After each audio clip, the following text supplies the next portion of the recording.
On the 10th anniversary of our marriage, my husband, Charles, had a revolving door of affairs, and I had already given up on our relationship.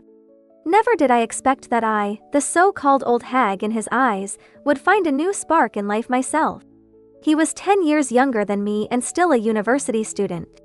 Naturally, I ended up betraying my already unfaithful husband, thinking we could each go our separate ways and live our own lives.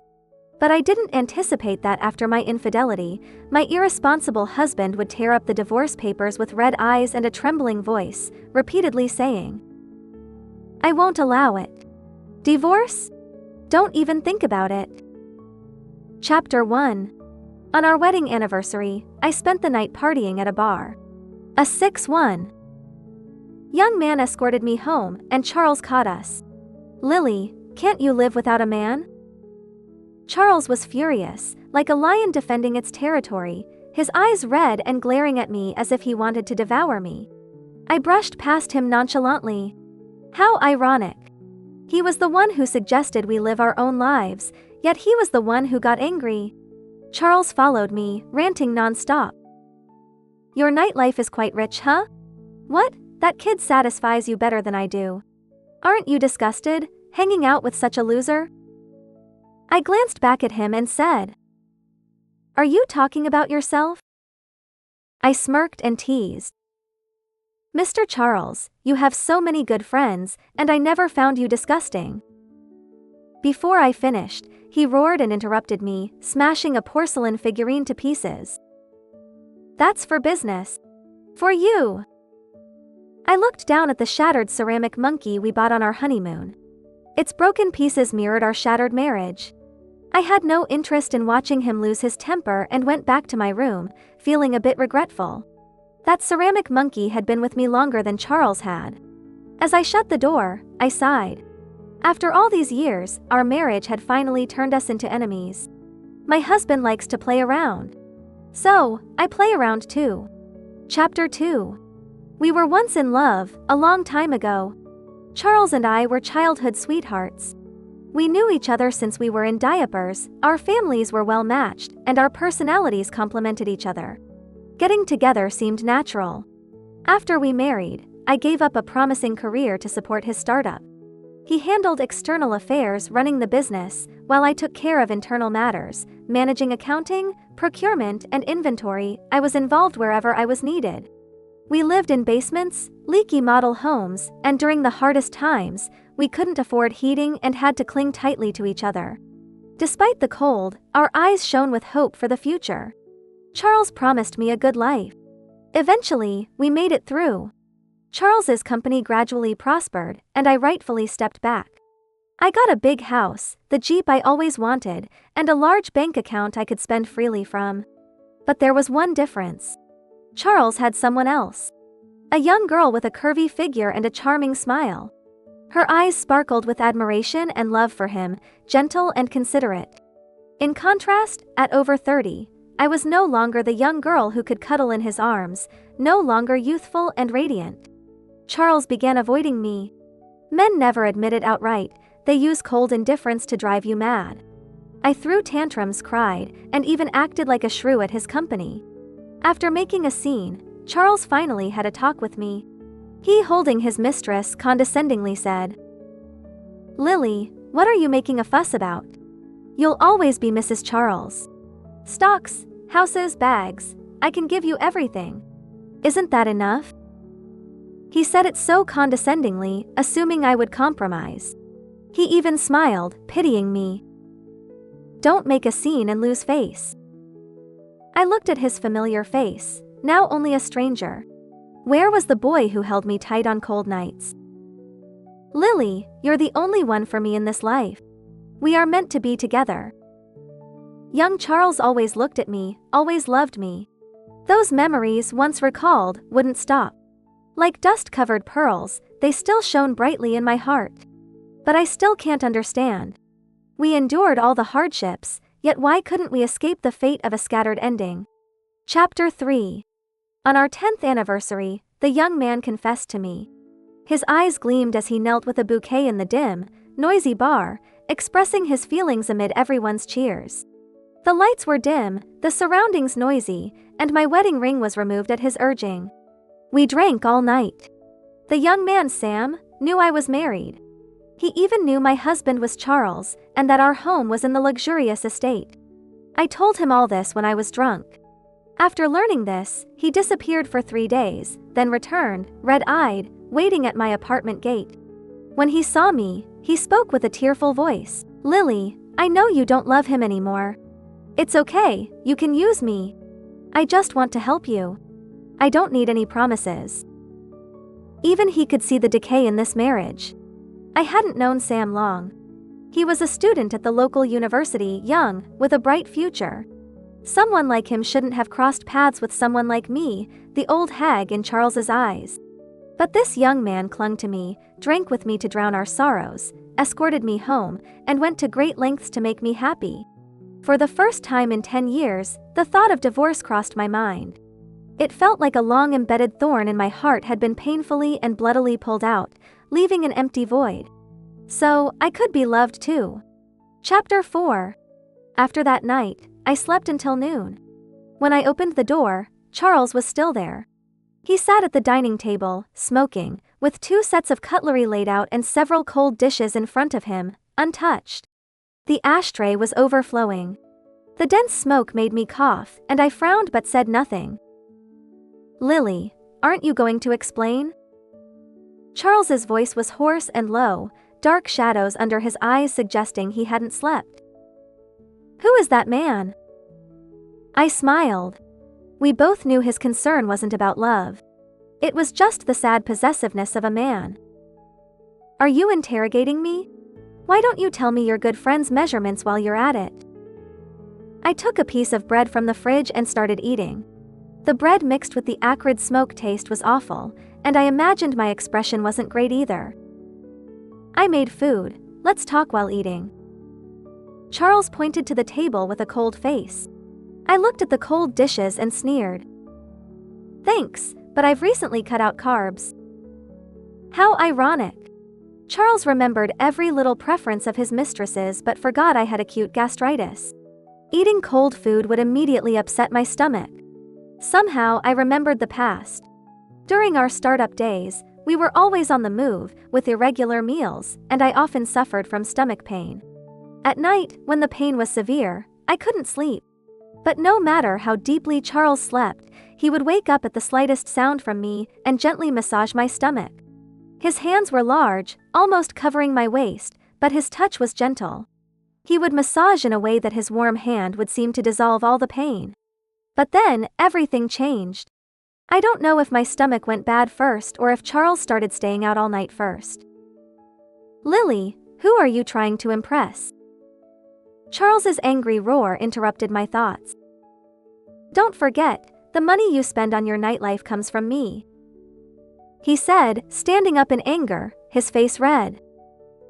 "You really think those men out there care about you? Without my money, you're nothing." I smirked. "Charles, you seem to forget I have shares in the company. You know exactly how much of the initial capital I earned." I threw away the half-eaten bread, slowly washed up, and as I picked up my bag to leave, I calmly said, "People shouldn't forget their roots." "Lily! What the hell do you mean? You're going to see that man again?" Charles grabbed me. He showed no mercy, and my wrist immediately felt a sharp pain. "Lily, are you shameless?" He knocked over the ashtray on the table. It flew straight at me, hitting me painfully. "Are you shameless?" At that moment, something seemed to break. I turned away, refusing to look at Charles. I said, "Yes, I'm shameless. I can't live without a man. Charles, let's get a divorce." A deathly silence hung between us. Charles was stunned for a long time.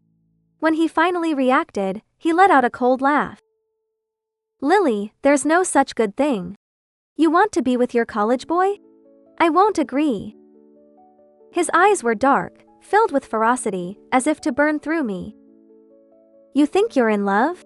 You look like this, who the hell would be attracted to an old woman? Lily, be realistic. Who else would want you besides me? Divorce? Don't even think about it. Charles always spoke in that superior tone, bitterly mocking and undermining everything about me. Charles, he's not you. I looked up, enunciating each word clearly. I stepped back, pulled out the divorce papers from my bag, and placed them in front of him. Chapter 5. Charles tore up the divorce papers into pieces. You're divorcing me for someone you've just met? I just sneered. It was like punching a pillow for him, and after a few seconds of silence, he slowly spoke. Fine, Lily, you want to play? Play all you want. Do whatever you want, but no divorce. What a joke. I sneered again, enunciating each word. Yes, but I'm tired. I looked at the shredded papers, each black square representing the nights I cried, and typed every word. Charles, I have someone I like. Unlike you, I owe him an explanation. Let's get a divorce. Bang! The next second, the door slammed shut with a loud bang. He almost ran out, stumbling over the threshold. I stood in the empty house, dazed for a long time. After a while, I picked up the scattered pieces and looked at the congealed, sticky food on the table. I don't know why, but I poked the food with my finger, tasted it, and the mixed flavors overwhelmed my taste buds. The next second, I threw everything into the trash without hesitation. I thought time would gradually dull the pain, but that thorn still pricked the softest part of my heart, still hurting today. Today's food was so spicy it made my heart tremble. But I never ate spicy food. Chapter 6. Charles always appeared mature and steady in front of others, but he became childish and nasty only with me. After that intense argument, he came back home a few days later. As soon as he saw me, he laid a pile of documents on the table. He leaned back on the sofa, legs crossed, speaking in his usual superior tone, pointing at the documents. Lily, it's not that I've been ignoring you. I've cut ties with all those women, and I announced to everyone at the company that you're my wife. Now they all know who you are. Isn't that what you wanted? He sat up and looked at me. This is my stance. Charles seemed proud, as if saying, I've done this, you're satisfied now, right? I was amused, my smile bitter. My lover of 10 years, did you really think it was just the last straw that broke the camel's back? It was never just about the other women. It was your constant neglect, disdain, and contempt, your endless coldness, your condescension. Charles, what you do is no longer my concern. I didn't even glance at the documents. But it wasn't over. Charles became even more outrageous. He refused the divorce, so I hired a lawyer and filed for divorce. For days, I was shuttling between home and the law firm. Charles was clever. Because our assets were too complicated to divide, he made the simple process extremely complex. In short, it was more difficult than I imagined. What was more troubling was Charles's frequent return home. He acted like a normal working man, returning home on time, and even started awkwardly cooking, making inedible meals. He brought up memories of our early days, the half-cooked tomato and scrambled eggs, the leaky rented house, the dark basement. Like a selfish, playful child, after playing enough outside, he wanted to come back and return to the old days. He thought he could find that warmth again, using nearly shameless methods, refusing to leave. He said, Lily, we have so many beautiful memories. How can you bear to let go? We've been through so much together, all the hardship, and now we're about to enjoy the good times. Lily, we're about to have another 10 years together. I wondered how he could shamelessly say these things when he didn't even attend our 10th anniversary. I asked, Do you know when our wedding anniversary is? Charles paused for a moment. Winter. No, mid-autumn. I sneered, the expected answer. Charles, you came home last month, that was our 10th anniversary. I softly said. It was also your 99th day with your secretary. I laughed as I watched his face grow paler, feeling a sense of revenge. Don't pretend to be a romantic in front of me. I pointed to my heart. You know what you're like. Chapter 7. Charles's troubles didn't stop. Perhaps my words last time really jolted him, and he started using a gentle yet forceful method to monitor my every move. Any unfamiliar man approaching me would turn him into a territorial beast, eager to declare his sovereignty. I kept my distance from him, stayed in a hotel during the divorce proceedings, but he still waited outside the hotel, stubbornly sticking around. "Lily, this time, ask me. I know everything. Today is the 5th day you've been angry. I brought a no more anger cake. Eat it, and you'll stop being angry." He handed me a lamb-shaped cake with a smile. I didn't even need to taste it to see the mango pieces on the side. I've been allergic to mangoes since I was a child, and eating them would cause a rash all over my body. I looked at him helplessly, unable to tell if he was careless or deliberate. I suddenly remembered something. The lamb cake looked familiar, as if his mistress had posted it on social media, captioned, "My husband bought this cake to apologize after making me angry." I didn't expect Charles to use the same tricks on me. It was pathetic, almost laughable. I threw the cake in front of him and angrily said for the first time, "Charles, don't use your tricks on me. I find you disgusting."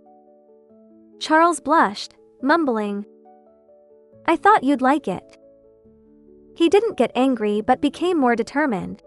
He brought flowers, jewelry, hot meals, acting like a dedicated suitor, blocking my way, day after day, showing a passion he never had in the past 10 years.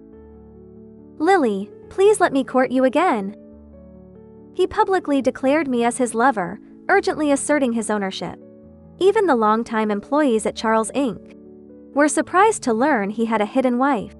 For 10 years, he never brought me to the company, feeling ashamed. Now, what was he trying to prove? When the scene I once dreamed of finally happened, I only felt irony. I didn't expect my husband to love me most when we were separating. I smiled and showed everyone the divorce papers in my bag. "No need, we're about to separate." There was a commotion all around. Chapter 8. After that, Charles disappeared for a while. He naively thought avoiding the issue would solve everything. But the divorce proceedings continued as scheduled. When I returned to our home, he looked like a vagrant, stubble covering his face, hair messy, wearing the same clothes as before. He clutched a folder in his hand, and I saw it was the divorce agreement I had my lawyer mail to him. "Lily, have you had enough?" He had red eyes, his voice trembling with restraint, gripping my wrist tightly, trembling slightly. Realizing I was serious about the divorce, Charles was genuinely scared for the first time. "Gifts, flowers, courting, public declarations, I've done it all. What more do you want? Lily, I've gone out of my way to appease you. Don't be ungrateful." At that moment, he finally showed his true colors, arrogant and self-righteous. Listening to his shameless words, my heart was already dead. "Charles, I'm not joking. I'm serious. If you sign now, we can part on good terms." I spoke softly. Charles glared at me infuriated and slammed the door on his way out.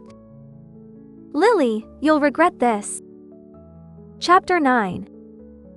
Why didn't you return my messages? I was frustrated to see Sam waiting at the gate of my apartment complex.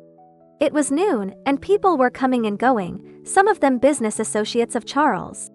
I had no choice but to pull Sam into my car, driving away while whispering angrily, "Do you want to ruin my reputation in the neighborhood?" My anger surged. Young people often act impulsively without considering the consequences, never thinking about how their actions might inconvenience others. "You're not going to abandon me, are you?"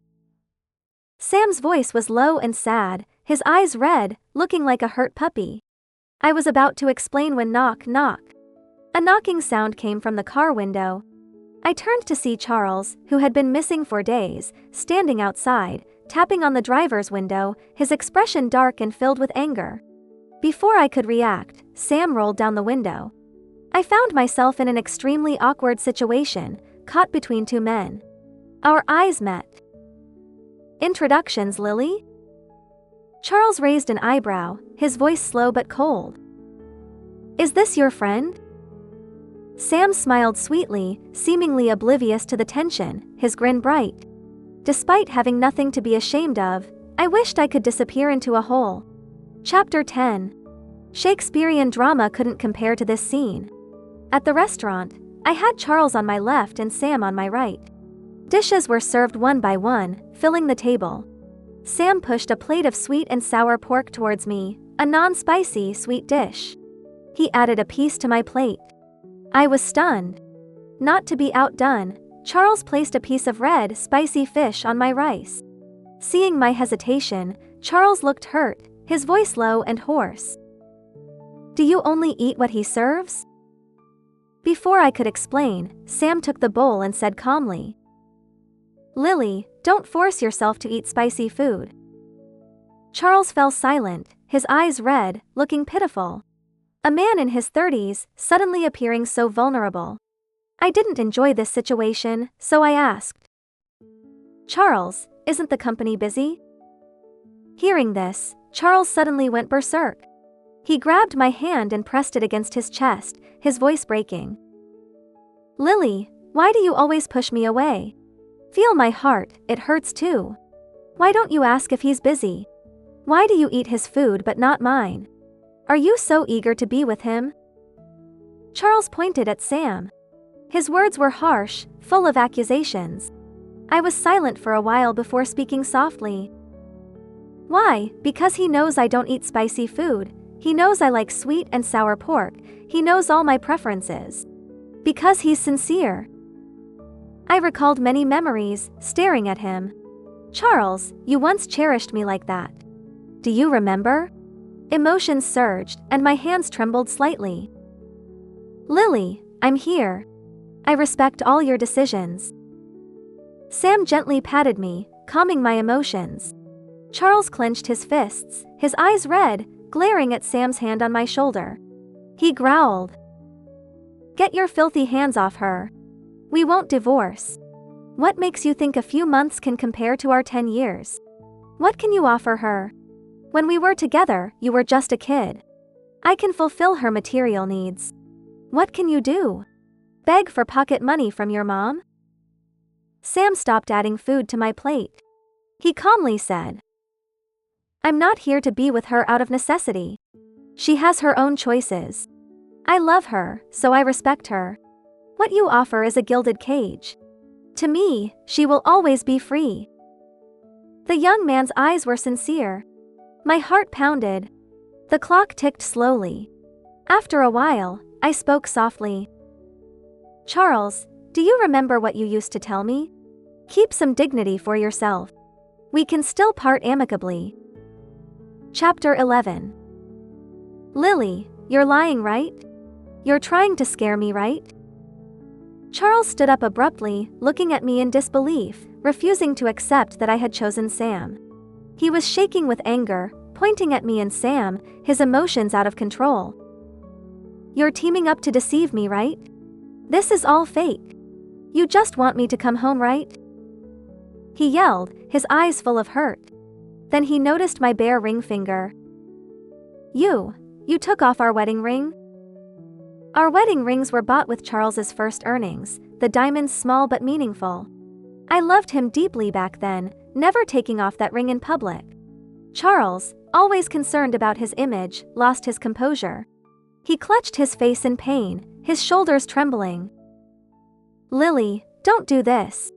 You're trying to provoke me, right? I know I was wrong. Give me one more chance, just this once.